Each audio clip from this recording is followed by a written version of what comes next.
Now that we know how to edit text, let's have a look at how to edit photos and photo galleries on our sites. On our studio page, if I scroll down a little bit, you can see we have these images within our layout. When I mouse over an image, you can see that the icon changes to a clickable element, and if I click on that, we're presented with a small option window that allows us to change settings and the image itself. The first option in this box is to replace or edit the image. If we click Replace, it brings up another menu for us to select or upload a unique image. You may see images we've used throughout the site already listed in here. We can also click the Upload button if we want to upload something new from our computer, or we can click this Full View button, which is going to give us a wider layout if we plan on browsing and modifying images as needed.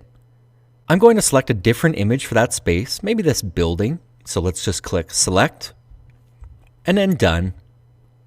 And you can see it's been replaced within our layout. If we needed to make a small edit to that image, we can click the Edit button. It brings up this photo editor, and we can do things like crop the image, resize it, flip it, or add overlays. I'm going to leave the image as is and click Save. And let's look at the remaining options within this menu. Below that we have Link Image. If we click on this option, it allows us to apply a link to the image, essentially making it a button to be clicked to another page. So we can select an existing page, or we can link it to an outside page, an email address, or a file for a download.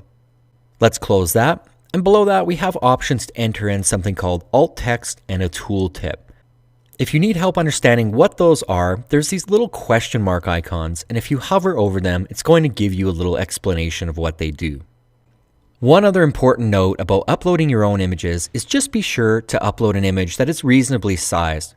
We don't want to upload a 30 megabyte image to the web, as it can be slow to download and cause speed issues throughout your site.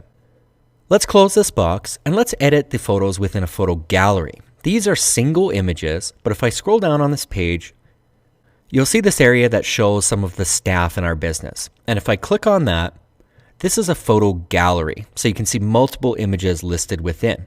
If we want to add new images to this area, we can click the plus image, and we're brought to the same image selector we had before. If we want to rearrange the images, we can just simply select these three little dots above the image and drag and drop them. If we'd like to edit the captions on any of these images, so you can see it says Tony, and then there's some information below about Tony, we can click on Tony's photo. It brings up the image settings for that, and if I scroll down in the image settings box, here's all of the information listed on that. So if we make a change in here, let's change his last name to Tony Smith. And now I close this box. You can see that it's updated automatically on the site.